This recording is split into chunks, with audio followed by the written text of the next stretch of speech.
समस्तजनकल्याणे निरतं करुणामयं नमामि चिन्मयं देवं सद्गुरुं ब्रह्मविद्वरम्।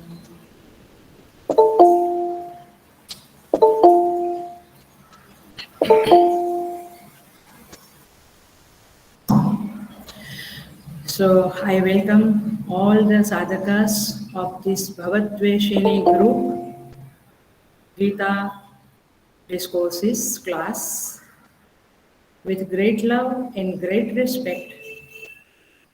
So today we will enter into the text. Chapter 1 में हम एंट्री करेंगे। उसके पहले हम एक नियम के मुताबिक ध्यान श्लोक चैंट करेंगे। आप लोगों को पीडीएफ दिया गया है, राजेश्वरी नहीं दिया है तो फिर से एक डाल दो क्योंकि कुछ नए लोग हैं। So we will start with dhyana shloka. ओम पार्थाय प्रतिबोधितां भगवता नारायणेन स्वयं व्यासेन ग्रथितां पुराणे मध्ये महाभारतम् अद्वैतामृतवर्षिणीं भगवतीम् अष्टादशाध्यायिनीम् अम्ब त्वामनुसन्दधामि भगवद्गीते भवद्वेषिणीम्। नमोऽस्तु ते व्यासविशालबुद्धे पुल्लारविन्दायतपत्समेत येन त्वया भारततैलपूर्णः प्रज्वालितो ज्ञानमयप्रदीपः प्रपन्नपारिजाताय स्तोत्रवेत्रैकपाणये ज्ञानमुद्राय कृष्णाय गीतामृतदुहे नमः।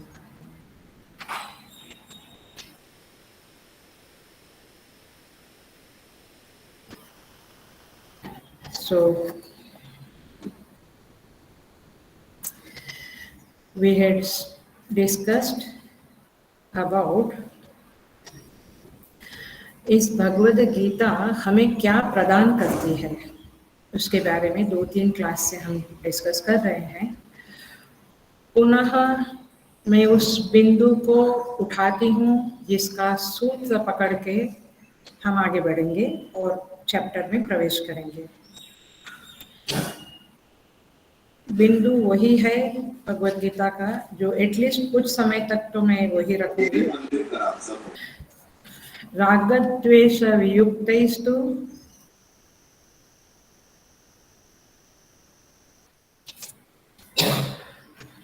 विषयान् इन्द्रियैश्चरन् आत्मवश्यैर्विधेयात्मा प्रसादमधिगच्छति। प्रसादे सर्वदुःखानां हानिरस्योपजायते प्रसन्नचेतसो ह्याशु बुद्धिपर्यवतिष्ठते। नास्ति बुद्धिरयुक्तस्य न चायुक्तस्य भावना न चाभावयतः शान्तिः अशान्तस्य कुतः सुखम्। तो इस तरह से हमने मूल गीता का पर्पस देखा था, एक लेवल का। मूल पर्पस तो मोक्ष ही है, बट एक लेवल का। वो क्या देखा था? रागद्वेष वियुक्तेस्तु, जब राग द्वेष से हम रहित हो जाएंगे और विषयान इंद्रियैश्चरन्, और इंद्रियों के द्वारा विषयों में चरेंगे, चरण करेंगे, अथवा जो करता है ऐसा आत्मवश्येर विधेयात्मा, ऐसी व्यक्ति को प्रसादम अधिगच्छति। प्रसाद शब्द का अर्थ है निर्मलता, आनंद। निर्मलता एंड आनंद आर सिनोनिमस, साथ साथ में जाते हैं। जहाँ हृदय में चित्त शुद्धि है वहाँ आनंद स्वाभाविक है। और आगे कहा था प्रसादे सर्व दुखानां हानिरस्योपजायते, अर्थात जब चित्त राग द्वेष रहित होता है, प्रसन्न होता है, बिकॉज ऑफ दैट प्रसन्न होता है, तभी सारे दुखों की हानि होती है, अर्थात सारे दुख चले जाते हैं। प्रसन्न चेतसो ह्यासु बुद्धि पर्यवतिष्ठते। जो प्रसन्न चित्त होता है उसकी बुद्धि स्थिर हो जाती है। तो इस तरह से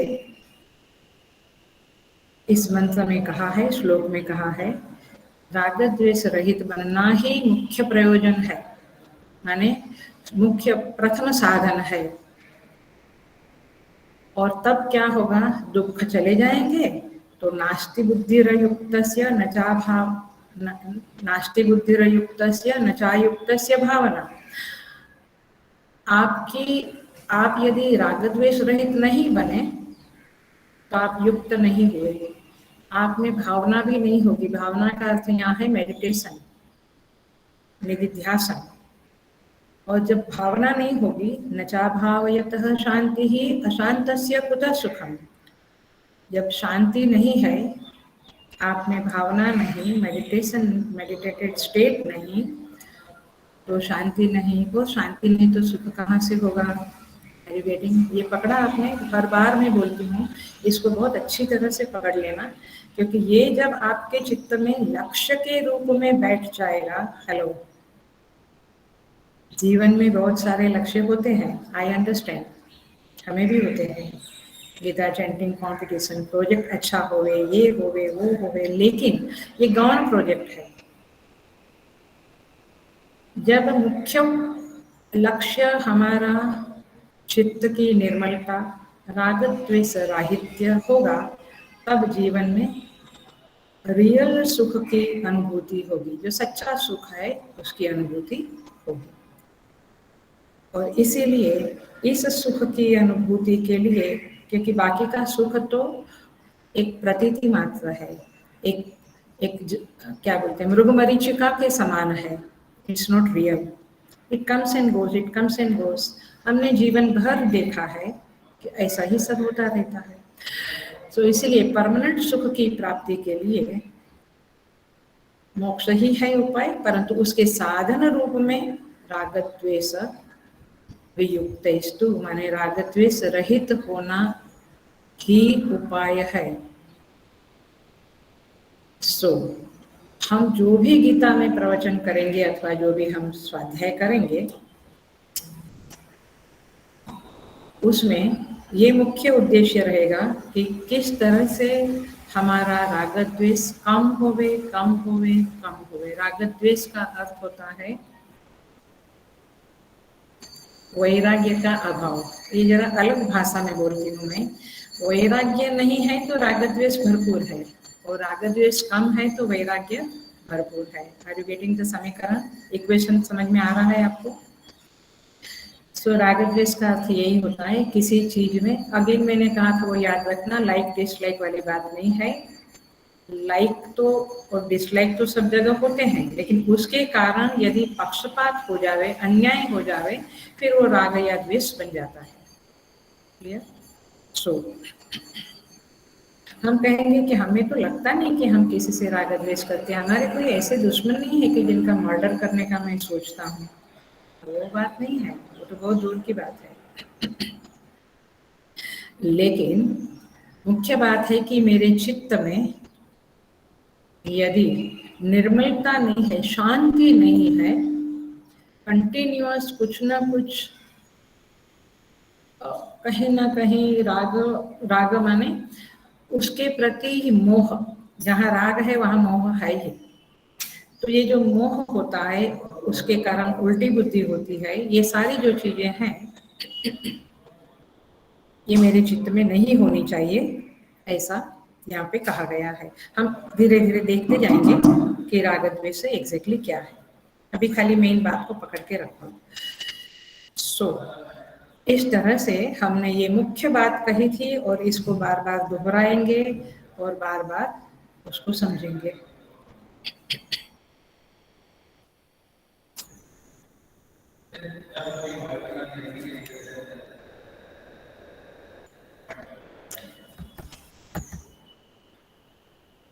हरिओम। 1 सेकंड।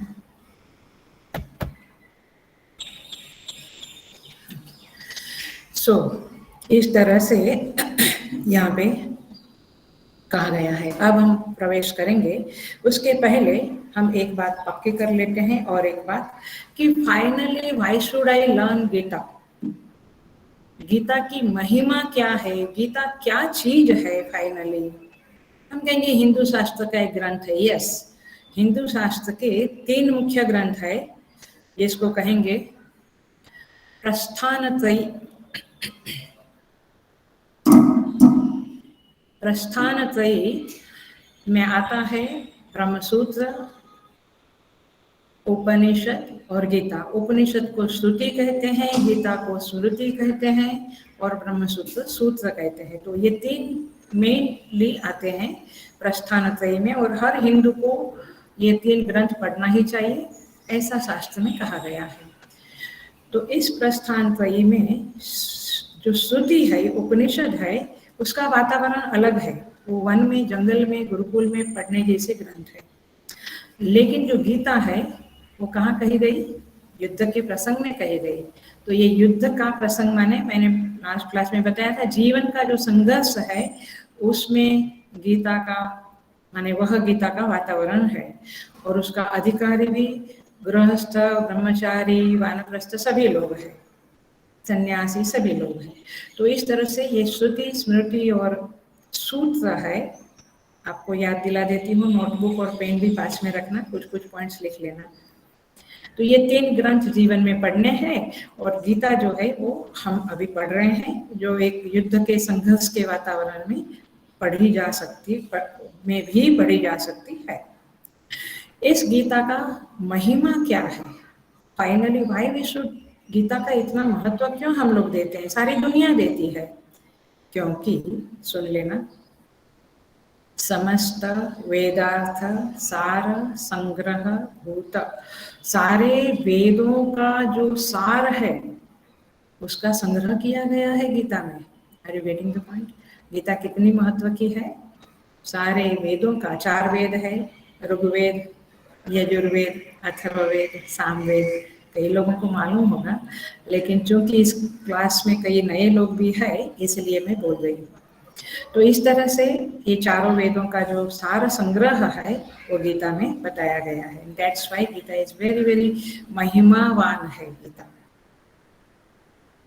इस गीता का फल क्या है वो तो हमें पहले बताइए, क्योंकि फल के बिना तो कुछ आगे नहीं बढ़ेगा। तो फल है तदर्थे विज्ञाते समस्त पुरुषार्थ सिद्धि ही। इस गीता को जान लेने पर, हेलो, गीता को जान लेने पर, उसे हृदय में धारण करने पर, और गीता के अर्थ की प्रमा जब बन जाएगी तब, गीता के अर्थ की प्रमा जब बन जाएगी तब समस्त पुरुषार्थ सिद्धि ही, सारे पुरुषार्थ आपके जीवन में चरम सीमा में आ जाएंगे। कौन से 4 पुरुषार्थ हैं? धर्म, अर्थ, काम, मोक्ष। याद है ना? ये 4 धर्म, अर्थ, काम, मोक्ष, ये चारों पुरुषार्थ जो है वह आपके जीवन में अपनी चरम सीमा को लेकर प्रकट हो जाएंगे। तो इस तरह से गीता का बहुत बड़ा फल है। Finally whatever you are doing, हम जो भी कुछ करते हैं वो किसके लिए करते हैं? या तो धर्म की प्राप्ति, काम माने भोगों की प्राप्ति, अर्थ माने धन की अथवा वस्तुओं की प्राप्ति, अथवा मोक्ष की प्राप्ति के लिए सब कुछ करते हैं लोग। यदि गीता का सुन लेना, फिर से खाली सत्संग अटेंड करने से नहीं, केवल गीता चैंटिंग कर लिया तो नहीं, गीता पढ़ लिया तो नहीं, गीता सुन लिया तो नहीं,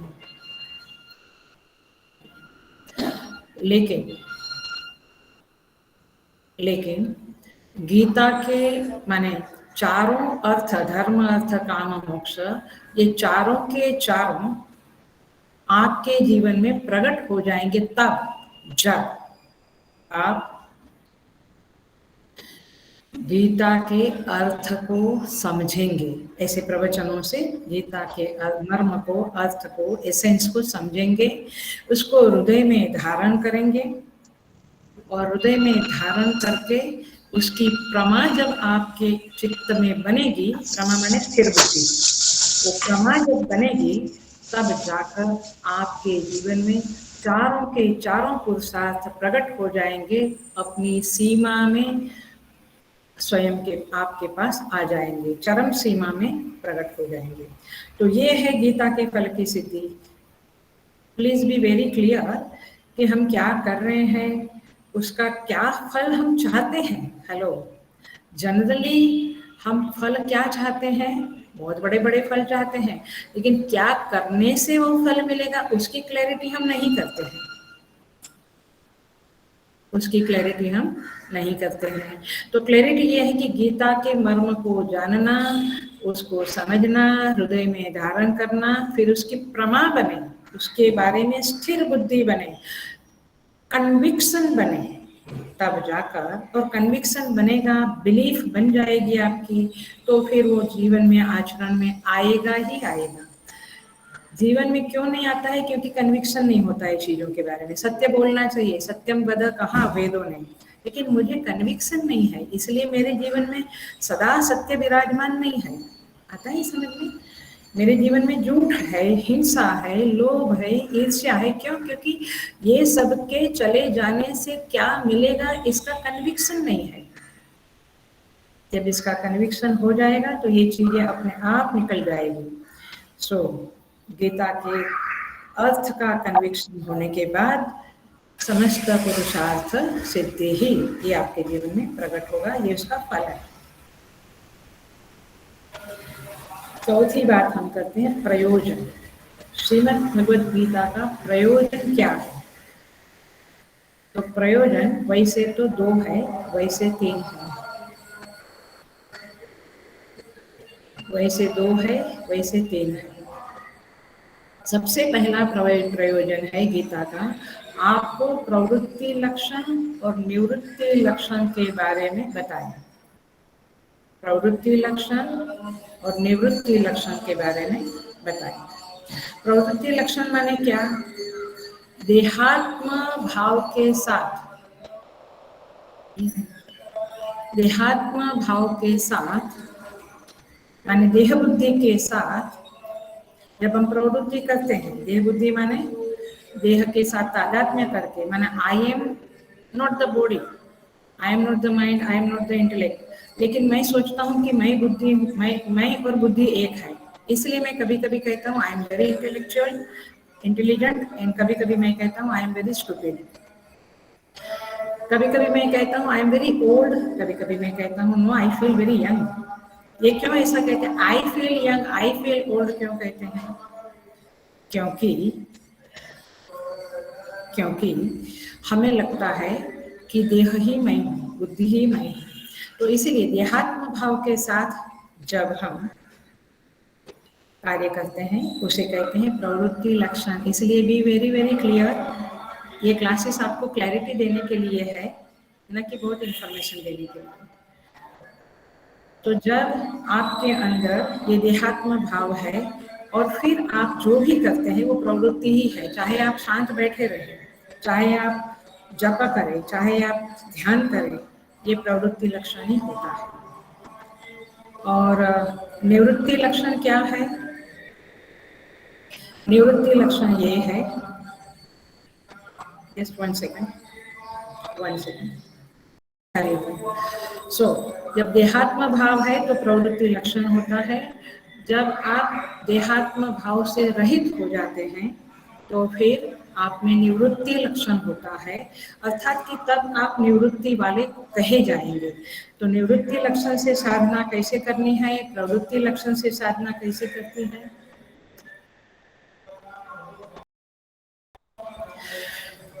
देहात्म भाव से करने से प्रवृत्ति लक्षण होगा, देहात्म भाव रहित होने से निवृत्ति लक्षण होगा। तो इस तरह से यहाँ पे प्रयोजन है, आपको गीता माता समझाएगी कि आप प्रवृत्ति लक्षण से कार्य कर रहे हो या निवृत्ति लक्षण से कार्य कर रहे हो। आगे आएगा दूसरा लक्षण है निःश्रेयस।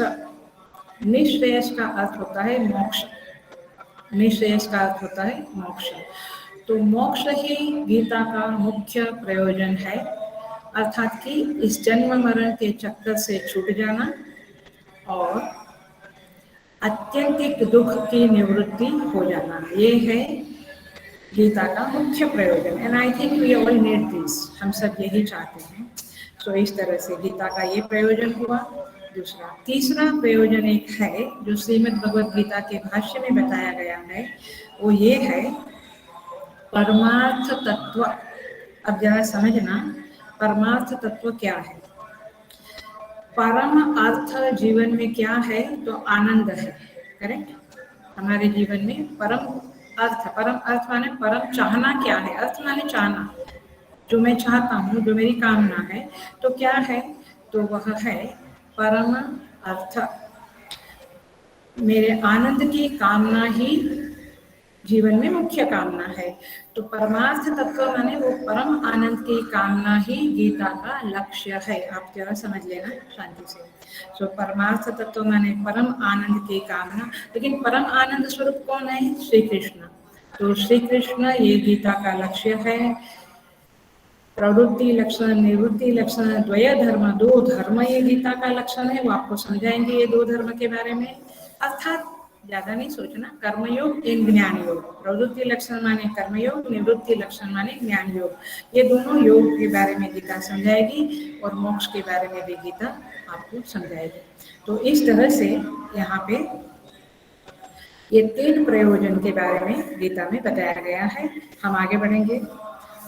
इस चैप्टर का जो प्रथम अध्याय में हम प्रवेश कर रहे हैं, इस अध्याय का नाम है अर्जुन विषाद योगो नाम प्रथमो अध्याय। प्रथम अध्याय इसका नाम है। अर्जुन विषाद योग क्यों कहा है, क्योंकि इस अध्याय में यह बताया जाता है कि अर्जुन को भारी विषाद हुआ, लेकिन अर्जुन ने इस विषाद के कारण जो विषाद हुआ, उसके बाद उस विषाद को लेकर वो रोते नहीं बैठा, वह चला गया, माने उसने शरण ली भगवान की, श्री कृष्ण की। तो जब विषाद होता है जीवन में, तो उसको दूर करने की हम कोशिशें करते रहते हैं, बहुत सारी कोशिशें करते रहते हैं, लेकिन वो कोशिशें बहुत बार सफल होती है, बहुत बार सफल नहीं होती है। तो इसके लिए जब सफल नहीं होती है तो हम क्या करते हैं, फिर हम विषाद में चले जाते हैं। तो यहाँ पे बताया जाता है पहले अध्याय में ही कि जब विषाद परमात्मा के पास अथवा श्री गुरु के पास, सदगुरु के पास हम विषाद को प्रस्तुत करते हैं, बताते हैं, तो फिर वह विषाद योग बन जाता है। और योग माने क्या, योग माने साधन, उपाय। योग माने उपाय, साधन। तो साधन जो विषाद है वो योग बन गया, वो एक साधन बन गया आपके जीवन में। किसके लिए, योग के लिए, माने उन्नति के लिए, आगे बढ़ने के लिए साधन बन गया। सो कैसे बनता है जरा सा देखिए, why it is called yoga. जैसे हम डॉक्टर के पास जाते हैं, पेशेंट, मरीज जब डॉक्टर के पास जाता है और अपनी बात, अपना रोग के बारे में बताता है, तब भी कहा जाता है कि चिकित्सा शुरू हो गई। ख्याल में आता है। तो चिकित्सा की शुरुआत कब हुई, जब बताया गया कि मुझे ये बीमारी है, तभी चिकित्सा की शुरुआत हो गई, तभी उसका मेडिसिन शुरू हो गया, उसका उपाय शुरू हो गया। वैसे अर्जुन विषाद के बारे में बताते हैं, तो उसका विषाद चला गया बाद में, और भगवान ने उसको शरण दी और योग में परिवर्तित हो गया। तो इस तरह से अर्जुन विषाद योग ये चैप्टर का नाम रखा है। मुझे लगता है बहुत ये अर्जुन का विषाद योग, विषाद है वो योग में परिवर्तित हो गया। अब हम देखेंगे पहला श्लोक। We will enter into the first shloka. Dhritarashtra उवाच, अथ श्रीमद्भगवद्गीता प्रथमो अध्यायः।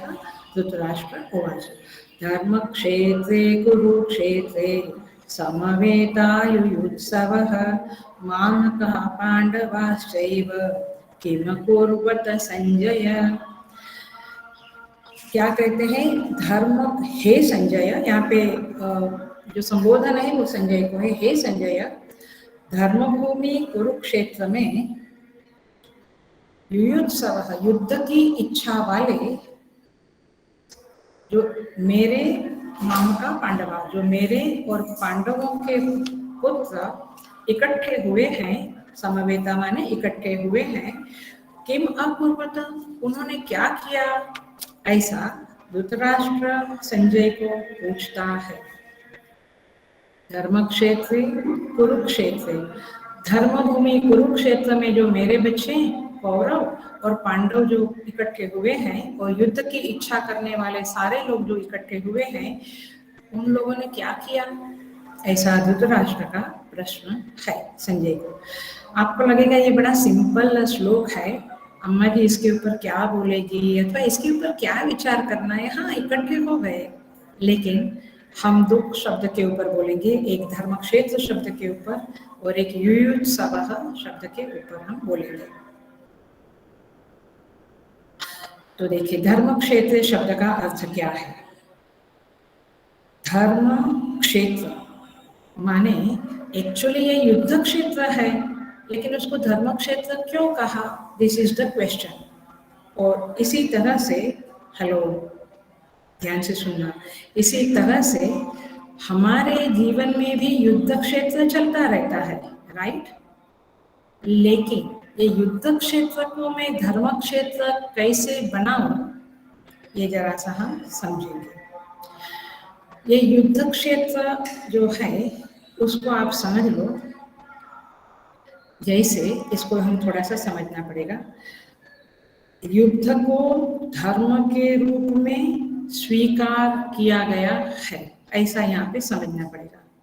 हेलो, आपके जीवन के संघर्ष को, आपके जीवन के संघर्ष को धर्म के रूप में कैसे परिवर्तित करें अथवा कैसे वो परिवर्तित होवे, ये जरा सा हम समझें।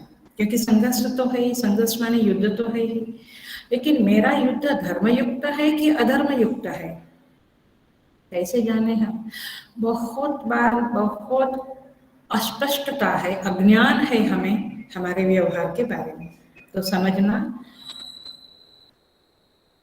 एक एक चीज नहीं समझा सकूंगी, बट सिद्धांत रूप में समझाने की कोशिश करूंगी। सो एक बिंदु आता है, जनरली हम शांति की खेवना इच्छा करते हैं, और उस शांति के लिए हम लग्जरी कहो या सो मेनी मौन कहो, सो मेनी उपाय का आलंबन लेते हैं। लेकिन एक बिंदु जीवन में आता है जब शांति का हेतु युद्ध बनता है। हेलो, फिर से बोलती हूँ, are you getting the point. शांति का हेतु युद्ध बनता है, प्लीज अंडरस्टैंड दिस। वैसे युद्ध शांति का प्रयोजन नहीं है, ध्यान रखना ये शब्दों के बारे में भी। शांति का हेतु युद्ध बनता है कब? अब यहाँ पर भी जो कौरव पांडव का युद्ध हुआ वो शांति के लिए ही था, क्योंकि कब से अशांति चल रही थी। तो शांति का हेतु युद्ध बनता है एक बिंदु में, कैसे हम समझेंगे। शरीर में स्वास्थ्य होवे, ये सभी जीव का प्रयोजन है, इंक्लूडिंग पशु पक्षी सभी, मनुष्य सभी का प्रयोजन है कि हमारे शरीर में स्वास्थ्य बना रहे, हम सदा स्वस्थ रहे। तो उसी के लिए, उस स्वास्थ्य की प्राप्ति के लिए हम क्या करते हैं, मेडिसिन का सहारा लेते हैं, माने चिकित्सा का सहारा लेते हैं। तो ये चिकित्सा से अंगों की पुष्टि भी रहती है और अंग बलिष्ठ भी रहते हैं और स्वास्थ्य ठीक रहता है, अथवा हम डाइट का केयर लेते हैं, व्हाटएवर।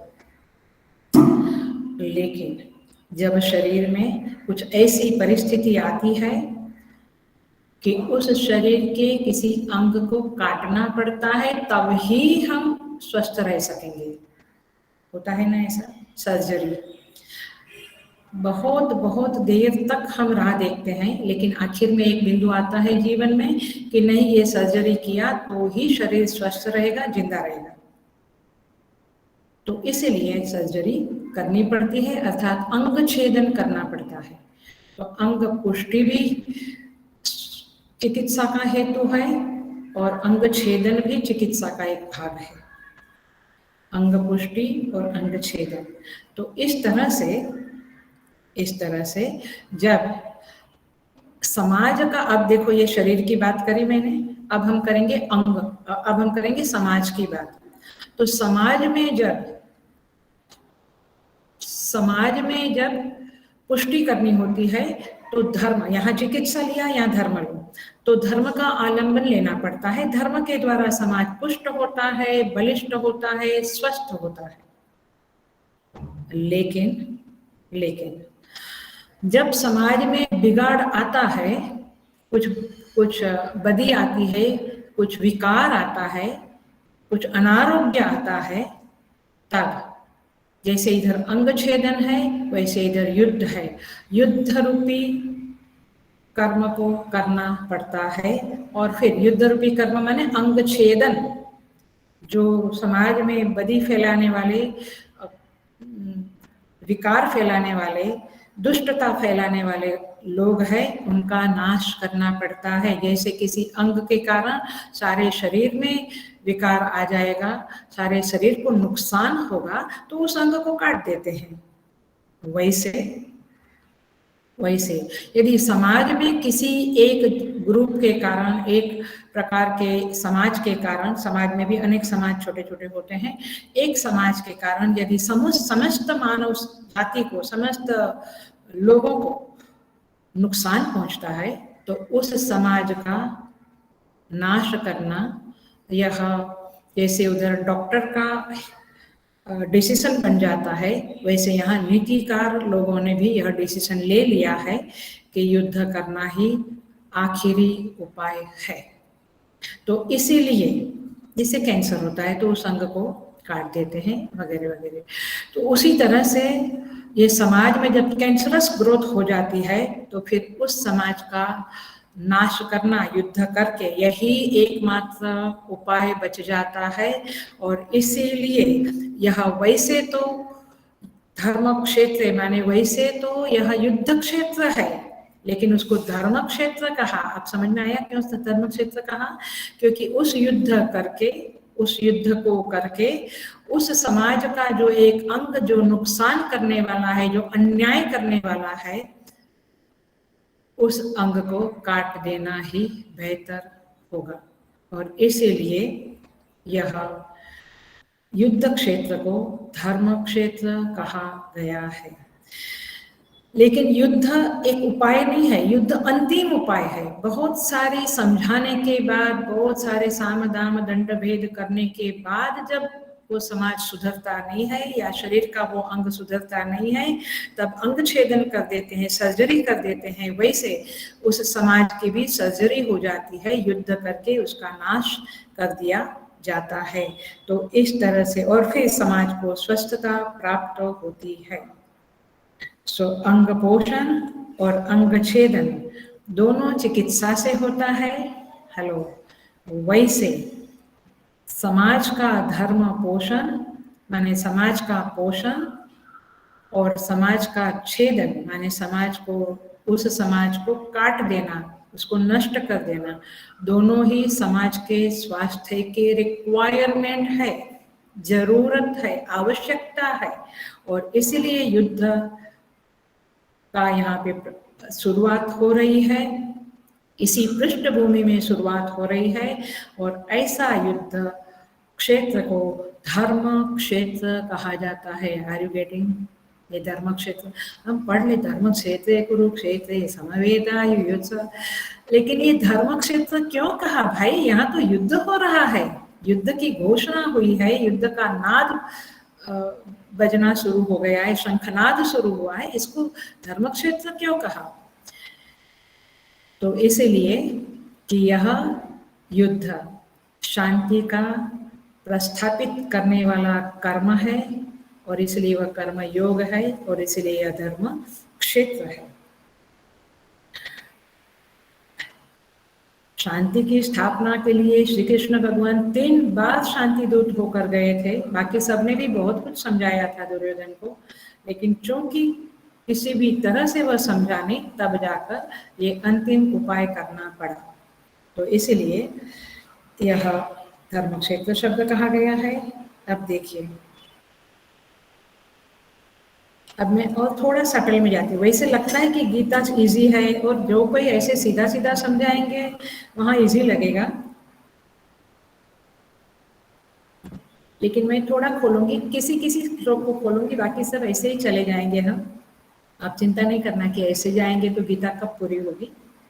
हम आगे से थोड़ा ऐसे ही जाएंगे, बट बिगिनिंग में मैं थोड़ा समझाती हूँ कि कैसा ये शब्द है धर्म क्षेत्र। तो मेरे जीवन में भी युद्ध संघर्ष होता है। क्या वो अंतिम परिणति के रूप में होता है, या मेरे स्वभाव के कारण, या मेरी बिलीफ के कारण? बिलीफ शब्द में ध्यान सोच समझ कर यूज कर रही हूँ, और बिलीफ शब्द बहुत जबरदस्त शब्द है। आप उसको गले से लगा के रखना, हृदय से लगा के रखना, क्योंकि सारा जीवन बिलीफ के आधार पे ही होता है। बिलीफ माने मान्यता, मेरा फेथ, मेरी श्रद्धा, मेरी मान्यता, मेरी समझ। अब देखिए ये क्यों युद्ध की नौबत आई, बिलीफ के आधार पर आई, इसलिए हमारे जीवन में भी आती है। तो थोड़ा बिलीफ को टटोलना पड़ेगा। देखिए, धृतराष्ट्र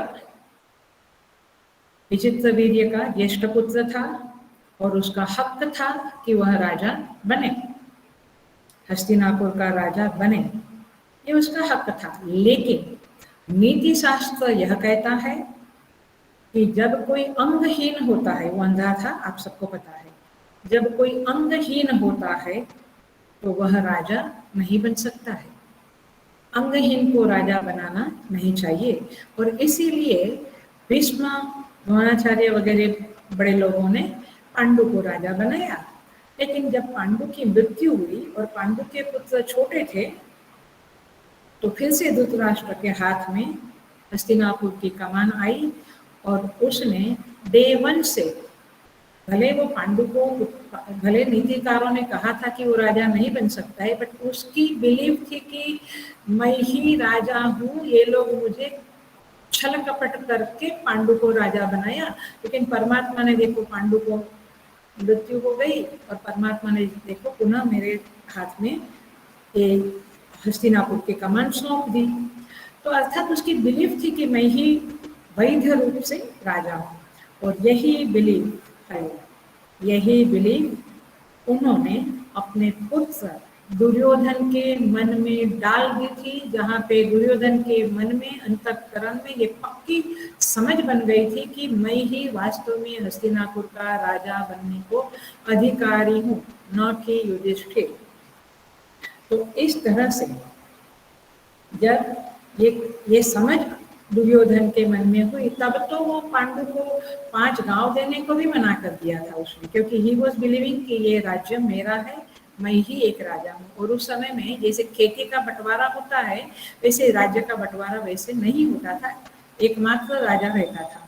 तो उसके अंदर यही बात थी, लेकिन धृतराष्ट्र ने ये बात उसके अंदर डाली थी। मतलब कि हमारे माता पिता हम में क्या डालते हैं, हम अपने बच्चों में क्या डालते हैं, ये सब चीजें बहुत सोच समझ के करनी पड़ती है, क्योंकि belief is the thing which takes you towards धर्म और अधर्म। आपके जीवन में धर्मयुक्त कार्य हो या अधर्मयुक्त होवे, उसका आधार आपकी बिलीफ के ऊपर है। तो यह जो बिलीफ धृतराष्ट्र में थी, अंधा था, और क्योंकि वह अंधा था, जो अंगहीन होता है वो किसी के ऊपर आश्रित होता है, तो शकुनी के ऊपर आश्रित था।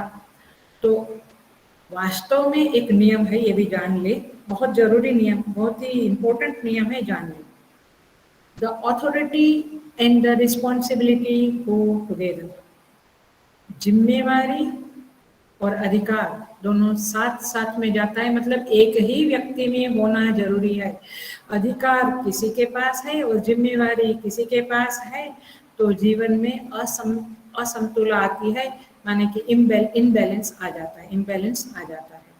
तो जीवन में समतुला रखने के लिए, एक बैलेंस रखने के लिए, जिस व्यक्ति के पास अधिकार है जिस व्यक्ति के पास जिम्मेवारी है उसी के पास अधिकार होना चाहिए, अधिकार और जिम्मेवारी साथ में होना चाहिए, एक ही व्यक्ति में होना चाहिए।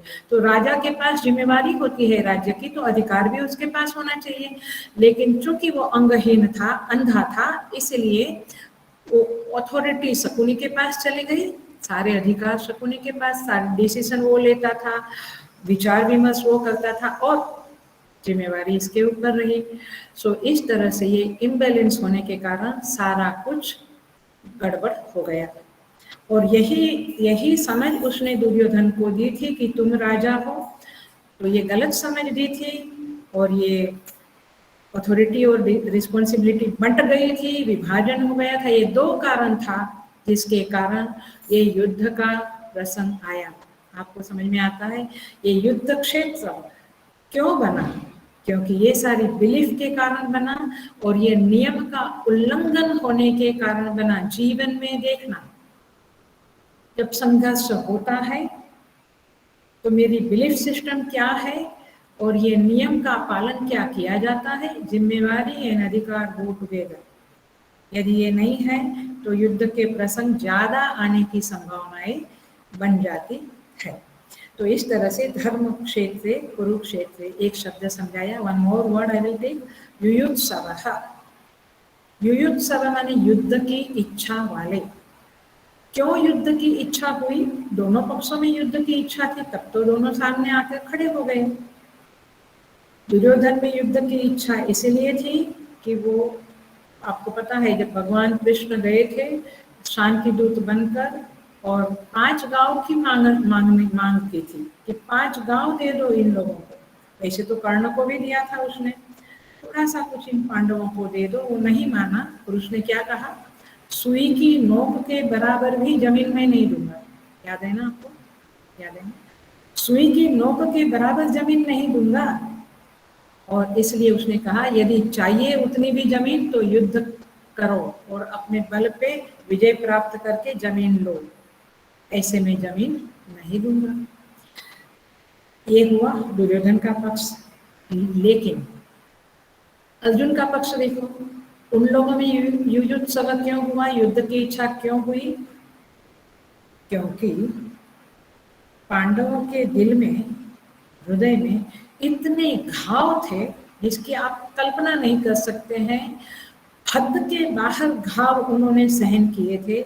और अब तो कुंती ने भी कह दिया था, क्या कहा था संदेश, क्षत्रिया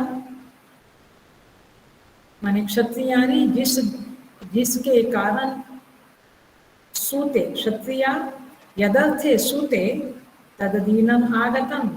क्षत्रियानी जिस दिन के लिए प्रसव करती है, बच्चे को जन्म देती है, वह दिन आ गया है, अर्थात अब युद्ध करो, क्योंकि क्षत्रियों का कर्म है युद्ध करना। तो अर्थात कि उन्होंने बहुत कुछ सहन किया। श्री कृष्ण ने भी कह दिया कि अब सहन नहीं करना है। युधिष्ठिर भी मान गए कि अब सहन नहीं करना है। क्या क्या नहीं किया उन्होंने, विष पिलाया, लाक्षागृह में जलाकर मार डालने की सारी युक्तियां की और बहुत कुछ किया। थोड़ा सा समाधान बीच में किया भीष्म पितामह ने कि चलो विभाजन करो, तो हस्तिनापुर और सारा राज्य दुर्योधन को दिया और एक छोटी सी बंजर भूमि पांडवों को दे दी थी। और देखो वो भूमि भी जो दी थी वहीं पे कैसी भूमि थी, पूरा बंजर था, खेड़ खाबड़ था और जंगल था। और अर्जुन ने उस जंगल को जलाया क्योंकि अग्निदेव भूखे थे, तो सारा जंगल को जलाकर खा गए। इंद्र ने वर्षा की, लेकिन अर्जुन ने उस वर्षा को भी रोक लिया। ऐसे कितने संघर्ष किए आप जान सकते हैं। हम अपने संघर्षों को लेकर सोचते हैं माय गॉड मुझे कितने संघर्ष है। आप देखो राजा के पुत्र थे, इतने बड़े राज्य के राजा के पुत्र थे, लेकिन एक छोटा सा जंगल दिया, उसको भी ठीक ठाक करने में उन्होंने अपनी सहनशीलता को लगा दिया, धैर्य को लगा दिया। और ये बात अलग है कि फिर अग्निदेव ने उसको अजय रथ दिया, तर्कस अक्षय तर्कस दिया, 5 जन्य माने देवदत्त शंख दिया, 5 जन्य श्री कृष्ण को दिया शंख। तो इस तरह से बहुत कुछ दिया, गांडीव दिया, सब कुछ दिया। लेकिन ये इतना सब करने के बाद जब खांडव प्रस्थ जब इंद्रप्रस्थ बना तभी भी इन लोगों ने इसका पीछा नहीं छोड़ा। तो इस तरह से एक सहनशीलता के बाद उन्होंने युद्ध करना शुरू किया। ये सारी चीजें हमें सिखाती है कि युद्ध क्षेत्र जब हमारा जीवन बनता है, घर बनता है, तो उसके पीछे क्या क्या होता है सोचना पड़ता है, सोचना चाहिए। और तब युद्ध के अलावा और कोई उपाय नहीं रहता। युद्ध माने आर्या पार, युद्ध उसको बोलते हैं आर्या पार। तो इस तरह से ये पृष्ठभूमि है। युयुत्सवः, युद्ध करने की इच्छा वाले लोग इकट्ठे हुए। अब धृतराष्ट्र जब संजय को पूछता है कि किमकुर्वत संजय, ये मेरे और पांडु के पुत्र क्या कर रहे हैं? ये कब पूछता है धृतराष्ट्र? 10वें दिन, जब भीष्म पितामह शिखंडी सामने आने के बाद हथियार छोड़ देते हैं, स्वशैया पर चले जाते हैं, सेनापति पद छोड़ देते हैं, तब जाकर संजय 10वें दिन राजमहल में जाता है। धृतराष्ट्र उनसे पूछते हैं कि संजय क्या हुआ? संजय को दिव्य दृष्टि थी। धृतराष्ट्र ने मना किया था, वेदव्यास जी देने को तैयार थे, बट धृतराष्ट्र ने कहा मैं युद्ध नहीं देख सकूंगा। तो संजय को दिव्य दृष्टि थी, जिसके कारण वो भीष्म पितामह, द्रोणाचार्य, सबके हृदय में जो कुछ भी बातें थी वो देख सकता था, समझ सकता था। तो इस तरह से यहाँ पे सभी, तो इस तरह से यहाँ पे ये जो भूमिका बनती है, संजय के सामने धृतराष्ट्र पूछते हैं, संजय बताते हैं। तो पहला प्रश्न क्या पूछता है संजय को धृतराष्ट्र? कहते हैं कि ये बड़ा मजेदार है महाभारत पढ़ना। पूछते हैं, वहां पे पूछते हैं कि ये भूमि का लोभ सबको क्यों रहता है? ये भूमि का लोभ सबको क्यों रहता है?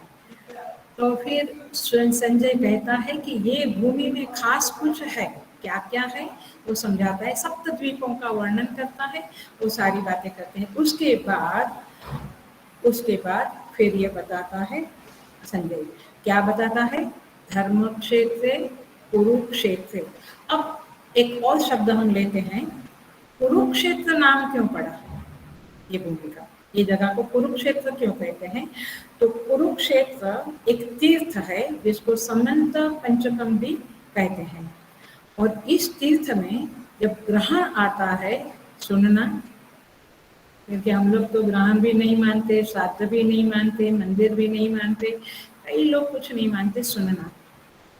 जब ग्रहण आता है तो उग्रसेन राजा, बलराम जी, कृष्ण जी, सभी लोग इस ग्रहण में स्नान करने इस स्थान में, तीर्थ स्थान में आते हैं। ये तीर्थ स्थान है कुरुक्षेत्र, और वहाँ पे नदी है तो स्नान के लिए आते हैं, और इसीलिए उसको धर्म स्थान कहते हैं। तो इसलिए उसका नाम धर्म क्षेत्र कुरुक्षेत्र पड़ा। तो धर्म क्षेत्र ये विशेषण बना कुरुक्षेत्र का।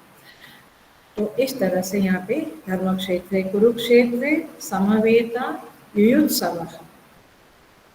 तो कुरुक्षेत्र वास्तव में धर्म क्षेत्र बना, धर्म क्षेत्र कहा गया, परंतु वास्तव में युद्ध क्षेत्र है।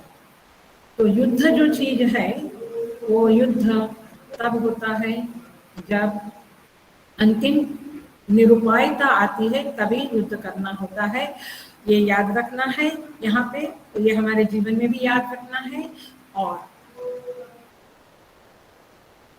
जब तक प्रयत्न होवे तब तक हमें प्रयत्न करने चाहिए युद्ध को स्टॉप करने के लिए। भगवान राम ने भी किया था, आपको एग्जाम्पल दे दूं और फिर हम पूरा करते हैं। भगवान राम ने भी यह किया था।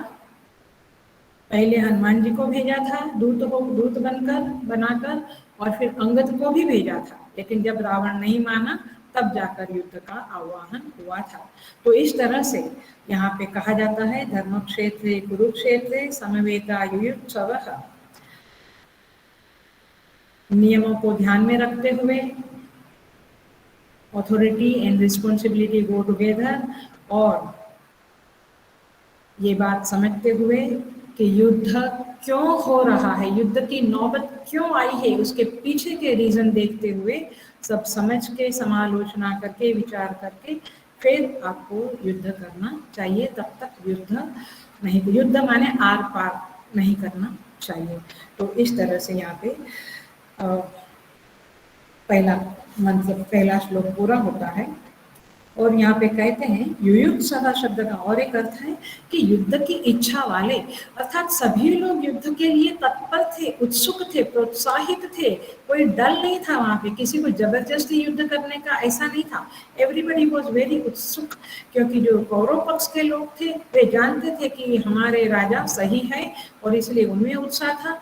पांडव पक्ष में जो लोग थे उनको पता था कि हमारे राजा सही है, इसलिए उनके पक्ष में उत्साह था।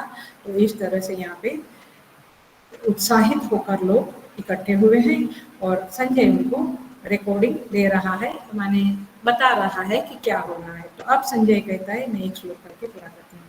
दृष्ट्वा तु पांडवानीकं व्यूढं दुर्योधनस्तदा आचार्यम् उपसंगम्य राजा वचनम् अब्रवीत्। कहते हैं, संजय बोलता है धृतराष्ट्र को कि तदा, उस समय में राजा दुर्योधन जो है वह व्यूढ़म, व्यूढ़म माने व्यूह रचना युक्त, पांडव अनीकम, अनीकम माने सेना, पांडवों की सेना को देखकर, पहली लाइन में क्या कहते हैं, दृष्टवा माने देखकर, किसको, पांडवों की सेना को, जो व्यूहाकार थी, माने एक अच्छी तरह से उसका माने रचना हो गई थी। ऐसे पांडवों की सेना को देखकर दुर्योधन जो राजा था, आचार्य उपसंगम्य, आचार्य द्रोणाचार्य के पास गया और फिर वचनम अब्रवीत, उसने राजा को कुछ कहा, माने द्रोणाचार्य को कुछ कहा। क्या कहा सुनते हैं, जहाँ पे भी इम्पोर्टेंट आएगा मैं फिर से बिंदु, उस बिंदु को पकड़ूंगी और आपको आगे बढ़ाऊंगी। पश्येतां पांडुपुत्राणाम् आचार्य महतीं च व्यूढ़ां द्रुपदपुत्रेण तव शिष्येन धीमता। क्या कहते हैं, पश्य एतां, दुर्योधन द्रोणाचार्य को कहता है पश्य एतां पांडुपुत्राणां, ये पांडुपुत्र जो है, पांडुपुत्र माने पांडवों के, पांडु महाराज के पुत्र पांडव, उनको देखो। एता महतीम चमू, महतीम चमू माने बड़ी भारी सेना को देखो, ये पांडवों की बड़ी भारी सेना को देखो, ऐसा दुर्योधन द्रोणाचार्य को कहता है। इस भारी सेना को देखिए। व्यूढ़ां द्रुपद पुत्रेण तव शिष्येन धीमता, यहाँ पे तव शिष्येन, ये जरा टोंट है, इसके ऊपर हम नेक्स्ट क्लास में बात करेंगे कि कैसा शिष्य का गुरु के प्रति वर्तन होना चाहिए, वचन होने चाहिए, कैसे बिहेवियर होनी चाहिए, ये यहाँ पे बिंदु है, इसको देखेंगे। अभी हम ट्रांसलेशन करते हैं। तव धीमता द्रुपद पुत्रेण शिष्येन, आपका जो बुद्धिमान शिष्य है कौन, द्रुपद पुत्र, द्रुपद पुत्र माने धृष्टद्युम्न, धृष्टद्युम्न जो द्रुपद महाराज का पुत्र था, मन द्रौपदी का भाई, उस धृष्टद्युम्न के द्वारा व्यूढ़ा, व्यूहाकार में एक रचना बनाई गई है सेना की, उस व्यूढ़ाकार, उस रचना जो बनाई है व्यूढ़ाकार में, व्यूहाकार में, उस रचना को, उस सेना को आप देखो। जैसे कि द्रोणाचार्य देख ही नहीं रहे थे कुछ भी, तो दुर्योधन जाकर कहता है कि आप इस सेना को देखो। उसके दिल में कहीं ना कहीं भय भी स्थापित हो गया था, लेकिन वो तो ठीक है, इसलिए उसने कहा कि जरा देखो तो इनकी रचना कैसी है। लेकिन उसने जो ये कहा तव शिष्येन द्रुपद पुत्रेण धीमता, ये आपका जो बुद्धिमान शिष्य है, इसको कहा द्रोणाचार्य का कहा कि आपका जो बुद्धिमान शिष्य, वो स्वयं भी शिष्य था ही, लेकिन कहा आपका जो बुद्धिमान शिष्य धृष्टद्युम्न है, उसके द्वारा ये जो रचना की गई है उसको आप देखिए। और फिर कहता है, उस शब्द को देखेंगे गुरु शिष्य वाला, अब थोड़ा सा पूरा करते हैं 5।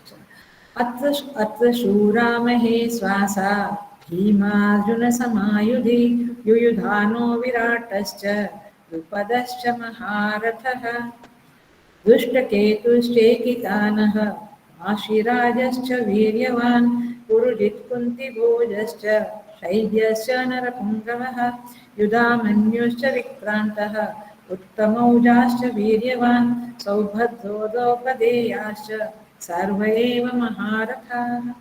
कहते हैं इस सेना में बड़े बड़े धनुष वाले, महेश्वासा माने बड़े बड़े धनुष वाले, भीमार्जुन समायुधि, भीम और अर्जुन के समान इस युद्ध में बड़े बड़े धनुष वाले कौन कौन है? युयुधानो, युयुधानो माने सात्यकी, जो श्री कृष्ण का सारथी था, सात्यकी, विराट, द्रुपद, द्रुपद माने द्रुपद राजा, जब महारथ, ऐसे बड़े महारथी लोग हैं, सात्यकी, विराट, द्रुपद, ऐसे देखो देखो सब बड़े बड़े महारथी लोग हैं। दुष्टकेतु, चेकितान, काशीराजश्च वीर्यवान, काशीराज भी है और बड़े बलवान है ये लोग। पुरुजित, कुंतीभोज और मनुष्य में श्रेष्ठ शैब्य, पराक्रमी युधामन्यु, बलवान उत्तमौजा, सुभद्रा पुत्र अभिमन्यु भी है वहाँ पे, एवं द्रौपदी के 5 पुत्र, ये सभी महारथी लोग सामने खड़े हैं। हे गुरुवर्य, हे द्रोणाचार्य जी, आप इन सेना को देखिए कैसे दुष्टद्युम्न ने ये सेना की रचना की है और कैसे ये सब खड़े हैं। ऐसा दुर्योधन अपने गुरु से कहता है। ये Gita ji is perfect psychology, complete psychology आपको इसके हर श्लोक में मिलेगी देखने को। और आप यहाँ देखिए कि कैसे दुर्योधन के मन में भय उपस्थित हुआ है और उसको सारे महारथी बलवान लोग ही दिखने लगे हैं। तो इस तरह से वह अपना मनस्थिति जो है वो अपने गुरु के सामने प्रकट करता है, जिसमें भय स्पष्ट दिखता है, भय की वृत्ति, ये साइकोलॉजी दिखती है। और जो गुरु को उसने थोड़ा व्यंग किया, आपका बुद्धिमान द्रुपद पुत्र जो धृष्टद्युम्न है, उसने ये इसकी रचना की है, मतलब कि आपने जो सिखाया उसका ये फल है कि ये मेरे सामने इस तरह से खड़ा है, ये व्यूह रचना करके खड़ा है। तो व्यंग्य है। तो ये हमारे चित्त में, मनुष्य के चित्त में, आप पहले से पकड़ के रखना, ये गीता का उद्देश्य है राग द्वेष युक्त इसको, और उसकी शुरुआत होती है युद्ध से। आप ये 2 पॉइंट को पकड़ के रखना और अपने जीवन से बिल्कुल सटासट करके गीता को देखना, मैंने सटाकर देखना, एकदम से लगाकर देखना। तो युद्ध प्रसंग होता है तब कैसी साइकोलॉजी होती है, कैसी मनस्थिति होती है। तो दुर्योधन की मनस्थिति में भय और व्यंग का जो उसका स्वभाव है, ये व्यंग किसके प्रति? गुरु के प्रति, ये उसका प्रकट होता है इस जगह पे और इस तरह से यह वर्णन करता है।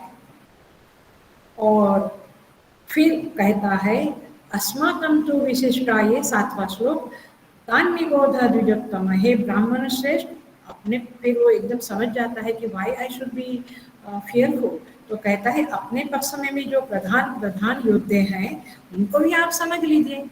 And then he makes his mind कि नहीं मेरे पास भी बड़े बड़े योद्धे हैं। तो इस तरह से ये ह्यूमन साइकोलॉजी है। तो कहता है नायका मम सैन्यस्य संज्ञार्थम तान ब्रवीमीते, देखना क्या कहता है, नायका मम सैन्यस्य, मेरा सैन्य, ये एक बिंदु भी है जहाँ पे मैं बोलूंगी मेरा, हमारा नहीं बोलता है वो, मेरा। नायका मम सैन्यस्य संज्ञार्थम तान ब्रवीमीते, आपकी जानकारी के लिए मेरी सेना के सेनापति है उसको भी मैं बतलाता हूँ। तो इस तरह से कैसी मनस्थिति होती है, भय होता है, फिर आदमी कहीं अवलंबन लेता है निर्भय होने के लिए, और फिर यहाँ पे दिखता है कि वो अपनी सेना के बड़े बड़े योद्धाओं का नाम लेकर थोड़ा अपने भय को कम करने की कोशिश करता है एक्सेक्टली, और बड़ों के सामने वो थोड़ा सा नॉट सो गुड बिहेवियर करता है, माने मर्यादा पूर्वक का बिहेवियर नहीं करता है, थोड़ी मर्यादा का उल्लंघन करता है। क्या मेरे जीवन में भी जब संघर्ष होता है, युद्ध का प्रसंग आता है, क्या ऐसा घटता है? क्या मैं इस तरह से दुर्योधन के पात्र को जी रहा हूँ इतने साल, या अर्जुन के पात्र को? ये संपूर्ण गीता के प्रवचनों में आपको आत्ममंथन करना होगा, अपना अंदर का एनालिसिस करना होगा, तब जाके गीतार्थ को आप पकड़ सकेंगे और अपने जीवन के व्हाइट एंड ब्लैक पन्नों को आप देख सकेंगे। अन्यथा तो हम अपनी गलत फहमियों में ही जी रहे होते हैं। और इसलिए गीता पढ़े, हम उसको समझें और इस तरह से ये मम शब्द, ये तव शिष्येन, और ये सामने की माने सामने की सेना में कौन कौन लोग हैं, ये भय, ये सारी चीज़ें हमारे जीवन का अभिन्न अंग है, हमारे अंतःकरण के अभिन्न अंग है। उसको भी हम देखते जाएंगे और गीता को इस तरह से पढ़ते जाएंगे कि क्यों युद्ध का पिछली पृष्ठभूमि का क्या है, और ये धर्म क्षेत्र कैसे बनता है, इत्यादि इत्यादि बहुत कुछ सोचने को है। एक एक श्लोक में अनंत खजाने हैं। इतना डीप में टाइम नहीं हुए, अन्यथा तो हम जा सकते हैं, बट टाइम नहीं है। लेकिन जितना है हम करेंगे। And wish you all the best and happy Ganesh Chaturthi and Ganpati के 10 दिन। ये थोड़ा स्वाध्याय भी करना और आराधना भी करना, क्योंकि उपासना आराधना भी अंग होना चाहिए जीवन का, और स्वाध्याय भी अंग होना चाहिए। प्रभु हम सबको सामर्थ्य दे कि हम गीता के मर्म को समझ सकें। हरि ओम। हरि ओम अम्मा जी। पूर्णमिदं पूर्णात् पूर्णमुदच्यते पूर्णस्य पूर्णमादाय पूर्णमेवावशिष्यते। ओम शांति शांति शांति। हरि ओम। श्री गुरुभ्यो नमः। हरि ओम।